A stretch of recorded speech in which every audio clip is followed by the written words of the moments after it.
I've got the 2022 Rings Spätburgunder from the Pfalz region in Germany.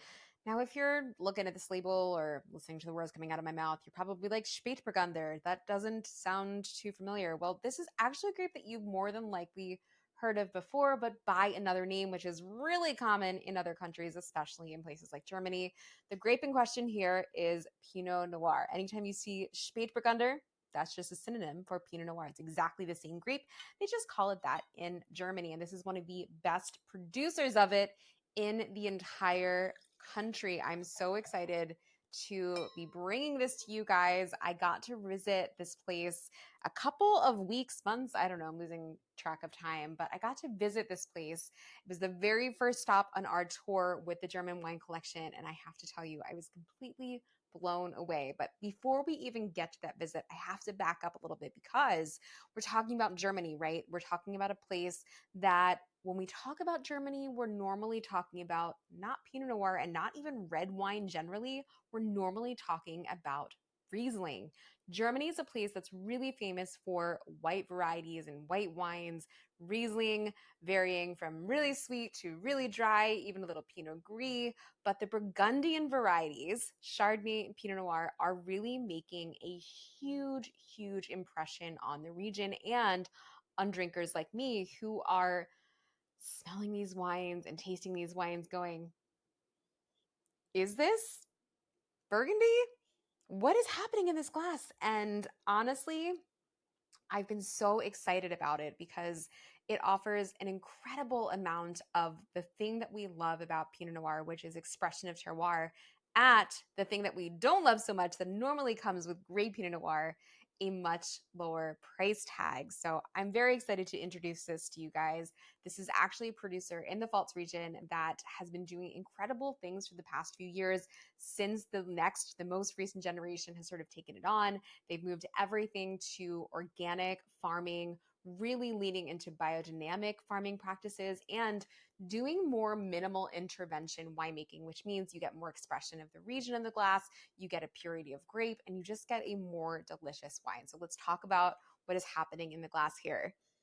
If you get your nose in it, you're going to notice a lot of things that maybe feel familiar to you or maybe don't when it comes to Pinot Noir, because Pinot can really run the gamut depending on where it comes from and how it's been grown on what's coming out of the glass. It can be really fruit forward if it's coming from warmer regions like in Sonoma, or it can be really, really earthy if it's coming from cooler places like in Burgundy, or in this case, in Germany.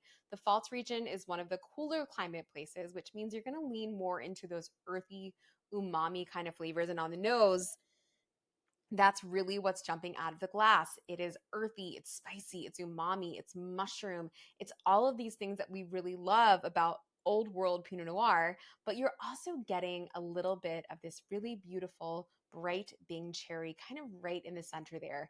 As this wine opens, it's going to start getting more aromatically intense, but a lot of those really, really intense secondary umami, savory things that are happening are going to start to tone down and allow the fruit to come through.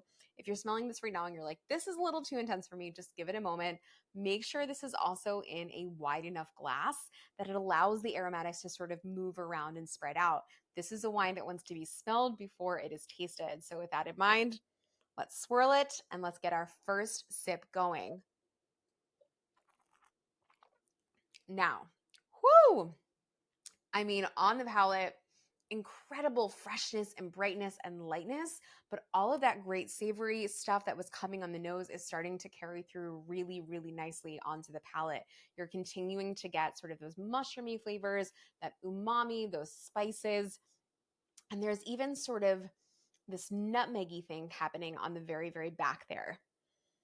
But this wine is changing before my eyes, and that's really what I love about it so much, is that when we're talking about Pinot Noir at this price point, we're usually getting a really nice quality Pinot, but we're not getting anything really, really over the top like we're getting here. To me, this is really speaking to its place. It's speaking to great winemaking. And what I'm loving about German Pinot Noir and Chardonnay right now is just majorly over delivering for the price. I cannot stress this enough as you guys are thinking about places that maybe offer a little bit more value. Germany, I think, is going to be on the forefront of that conversation. I'm super excited about what's happening here right now. When I got to visit there, I got to see everything in action. I got to meet the family. I got to see the vineyards. I got to really walk the walk and talk the talk with the people who are making it all happen, and seeing the transition of what they were to what they've become, which is now an official member of the VDP, which is an incredibly prestigious organization that only allows the best producers in Germany in. They've been a member since 2015.